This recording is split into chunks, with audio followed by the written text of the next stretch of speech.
Hi there, this is Craig from Ottawa Swordplay, and I'm going to talk a little bit about training daggers today. And I've got quite a wide array of training daggers sitting here beside me. I'm going to talk about what we use and don't use at Ottawa Swordplay, why we like the ones that we like, etc. So I'm just going to go through them in the order that I've got them set up here.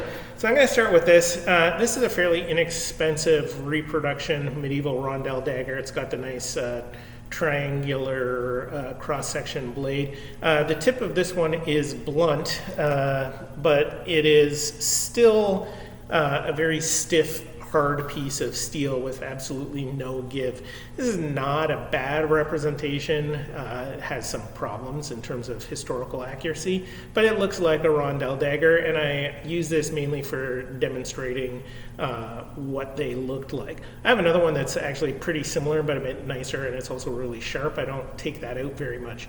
But this is not safe for training with any level of intensity with a partner. It's just a neat representation of a dagger, and they're not too expensive. But I would not train with this under any circumstances. So I'll put that aside. Now, in the realm of steel training daggers, there are some that are reasonable to use.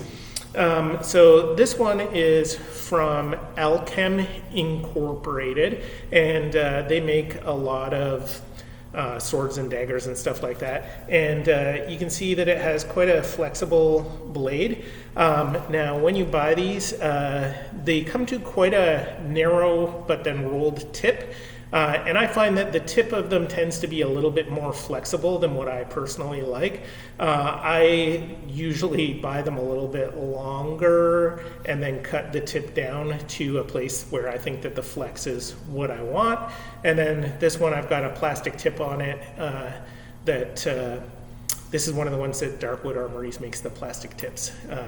To make it a little bit safer, but it has a good amount of flex, but it is at least a steel dagger. They're fairly clearly a modern machined piece of equipment, but again, they represent it fairly well, and if you really want to work with steel, they're pretty reasonable that way. I have a second one of those as well that I have just tipped with folded over leather, and this one I've cut a little bit shorter. This is the length that I like. At this length, it is a little bit stiffer than the other one, but still has a fair amount of flex. You can shorten them at either end and order them shorter too, which affects the flexibility. They're quite adaptable in that regard, so they're good there. Now, mostly, we're training with medieval rather than Renaissance daggers. I did want to mention that Darkwood Armories makes really nice daggers. The only one that I own is actually a left-hand dagger of a much later style, but you can see that the blade has quite a lot of flex here. They make quite nice ones. If you're looking for a pretty good historical reproduction that you can train with, that's the way that I would go. They're quite good. And again, this one is tipped with one of their plastic tips. We put a little neon thing over top of it for make it easier for judges to see when we were having a competition. I haven't taken that back off there. Yeah, their plastic tips are pretty good. They are not as grabby as the rubber blunts that a lot of people use. I really don't like the rubber blunts because they tend to grab onto clothes and masks and then transfer more impact into the person. The Darkwood ones skip off a little bit better. Hard plastic or leather with electrical tape over it is my personal preference. Now, wooden Rondell daggers are pretty common and popular. This one is made by Purple Heart. I love these, they're beautiful. If we look in Meyer's manual, we see people training with daggers just like this. It's a pretty good representation, apparently, of what they used at least at some point for training. Unfortunately, wooden daggers are not safe, in my opinion, for modern training purposes. I have had exactly one concussion doing HEMA in the last 20 years, and it was from a Rondell dagger to the back of the head. So I'm not a big fan. I have not personally had any of these break. I have heard stories of some wooden daggers breaking, and then of course broken wood is splinters, which can be dangerous. Purple Heart products do not break very often. I do want to say that up front. They make really good stuff. I just generally don't like wood because it has no give whatsoever. And if you're buying a cheaper Rondell, wooden Rondell from somebody else, you run the risk of it breaking. Yeah, so I like them. Again, they're a good representation of a historical thing that was used, but again, I would only use these for training at really low intensity levels. Now, something we've been using here for quite a long time are these foam Larp daggers. These ones are made by Kalamazoo, which it's nice to be able to get them from a Canadian company.